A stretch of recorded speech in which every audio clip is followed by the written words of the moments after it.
जय श्री राम। सनातन ज्ञान की गंगा में आप सभी सुधीजनों का पुनः हार्दिक अभिनंदन है।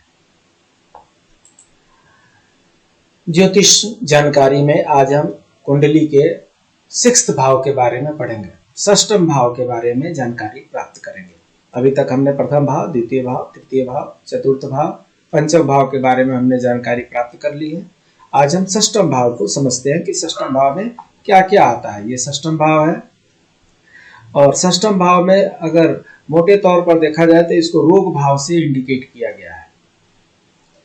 तो 6ष्टम भाव को अगर एक शब्द में कहना है तो जो 6ष्टम भाव है, रोग, रिपु, ऋण, ये 3 शब्दों से मिलकर के बना है।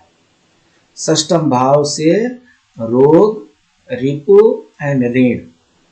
रोग आप सबको पता है और रिपु शत्रु को कहते हैं और ऋण मतलब लोन होता है, कर्जा होता है। इन तीनों के इर्द गिर्द ही 6th भाव को हम समझते हैं।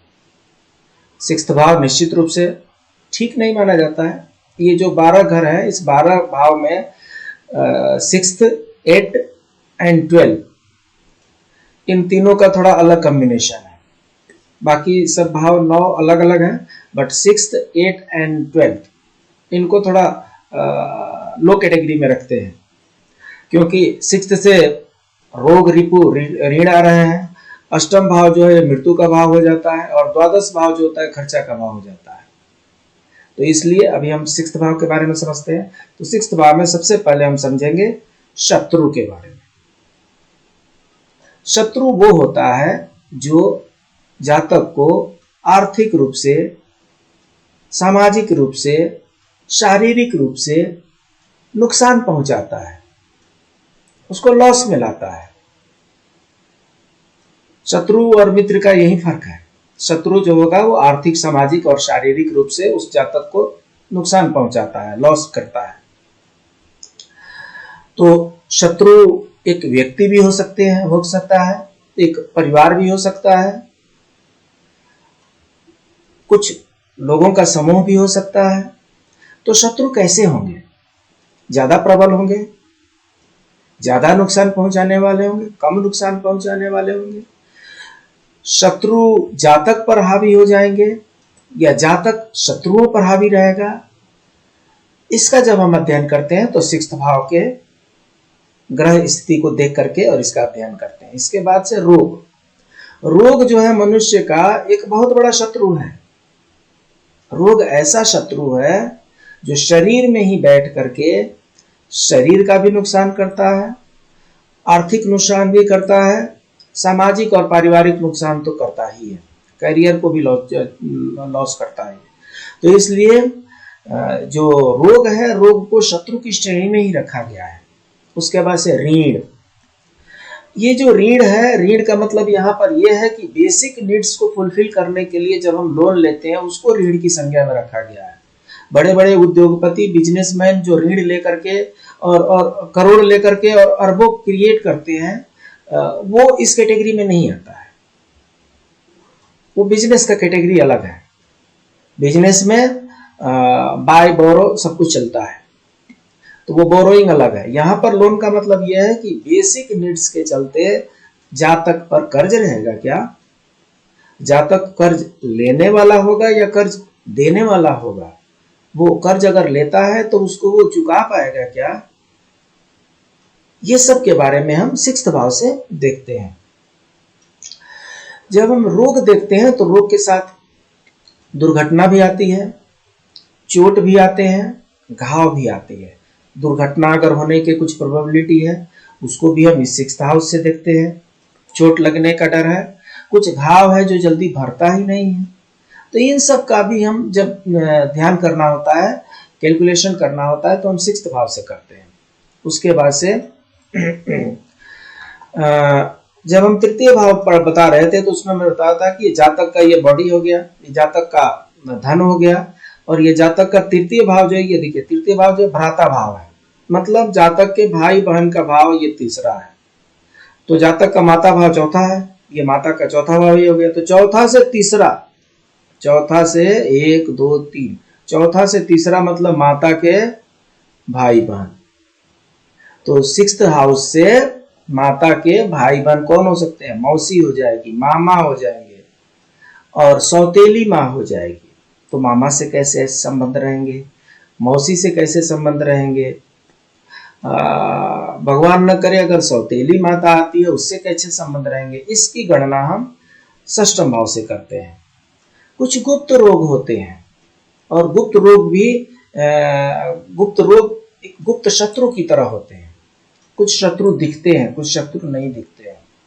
तो कुछ आपके कुछ गुप्त शत्रु हैं क्या, जो घात लगाए बैठे हुए हैं कि कब मौका मिले और इनका मैं नुकसान कर दूं।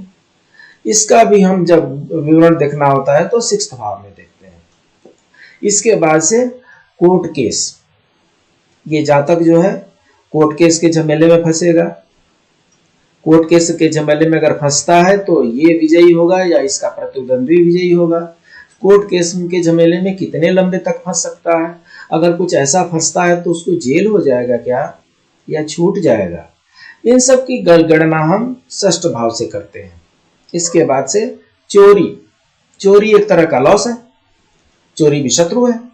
तो अगर जातक का कोई सामान वगैरह चोरी होता है और उसकी प्रोबेबिलिटी होती है तो उसको भी हम सिक्स्थ भाव से देखते हैं।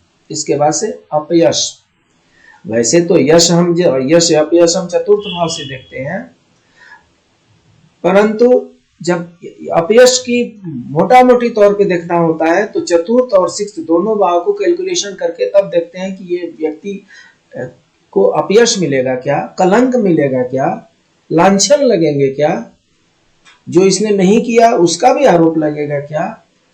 उस सब का जब हम विवरण देखते हैं तो उसके लिए हमें षष्ठम भाव में जाना पड़ता है।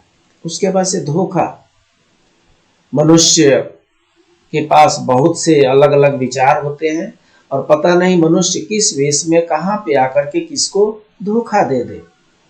तो ये जातक है, इसको कोई धोखा देने वाला होगा या ये धोखा देने वाला होगा, इसका विचार भी हम षष्ठम भाव से करते हैं। इसके बाद से जब शरीर पे बात आती है तो नाभि का जो अंग है, ये पेट का नीचे वाला हिस्सा और नाभि, इससे रिलेटेड अगर कोई रोग वगैरह की आशंका है तो उसका भी निर्णय हम ये षष्ठम भाव से ही करते हैं। दांत है, नीचे का जबड़ा जो है, दांत फेस में अगर आते हैं तो जो ना दांत है नीचे का जबड़ा, इसका जब हम विचार करना होता है इसके स्वास्थ्य के बारे में तो उसके लिए भी हम सिक्स्थ हाउस देखते हैं। अब जब इतने महत्वपूर्ण ये सिक्स्थ हाउस हो गए तो इसका कारक ग्रह के बारे में भी विचार कर लेते हैं। इसके कारक ग्रह जो होते हैं मंगल होते हैं और शनि होते हैं। शनि जज हैं और जज जो है विभिन्न प्रकार से अपना जुडिशियल पावर को एग्जीक्यूट करता है। वो रोग भी अगर हमने कुछ गलतियां की है, हमारे कुछ पाप कर्म हैं तो उसके बदले में वो हमें रोग भी दे सकते हैं, कुछ शत्रु भी हो सकते हैं और कुछ पनिशमेंट भी कर सकते हैं। तो इसलिए सिक्स्थ भाव के जो कारक ग्रह होते हैं वो शनि होते हैं और उस कारक अगर और वहां पर जो मंगल है वो ये डिसाइड करते हैं कि ये जो जातक होगा अपने शत्रुओं पर, अपने रोगों पर, अपने तकलीफों पर कितनी आसानी से विजय प्राप्त कर लेता है। अगर वहां पर मंगल अच्छे हैं तो शायद सब कुछ अच्छा ही होगा। तो इस तरीके से हम षष्ठम भाव में मुख्यतः तीन चीजों के अगल बगल घूमते हैं, रोग, रिपु एंड ऋण। चर्चा जारी रहेगी, सप्तम भाव में मिलते हैं कल। तब तक के लिए अगर आपको ये समझ में कम आ रहा है तो मैं आपसे कहूंगा कि आप एक बार पीछे से जाइए और सीरियल नंबर करके देखिए। पहला, दूसरा, तीसरा करके इसका ज्योतिष का हमने सीरियल नंबर कर दिया है। सीरियल नंबर से एक एक करके देखते चलिए। सीरियल नंबर से देखते चलेंगे तो आपको कोई चीजें छूटी होंगी तो समझ में आ जाएंगी। ज्योतिष एक विज्ञान है और विज्ञान को सिस्टमेटिक तरीके से ही समझना पड़ता है। मैंने पहले ही आपको बताया है, मैं कोई भी कठिन पाठ यहां नहीं बताऊंगा। जो भी सरल चीजें हैं वही मैं यहाँ पर आपकी जानकारी के लिए शेयर कर रहा हूं। और उसको और सरल बनाना चाहते हैं तो पहले के जितने भी पाठ हैं जब भी मौका मिले, आपको मैंने बता ही दिया है, स्पीड उसका बढ़ा दीजिए। 1.5 के स्पीड में देख लीजिए, 2x के स्पीड में देख लीजिए, रिवाइज करते रहिए। रिवाइज करेंगे तो मेमोरी में रिटेन रहेगा। अगर मेमोरी में रिटेन रहेगा तो आगे वाले पार्ट समझने में आसानी होगी। और आपको आगे की पार्ट समझ में आ रही हो तो आपको चाहिए कि आप यहाँ पर आते हैं, अगर ये रेड कलर का है तो इसको क्लिक करके सब्सक्राइब करें, और यहाँ पर आते हैं तो इसको क्लिक करके लाइक करें, और कुछ अपने व्यूज देना चाहते हैं तो वो कमेंट बॉक्स में आप दे सकते हैं। मिलते हैं फिर, तब तक के लिए जय श्री राम।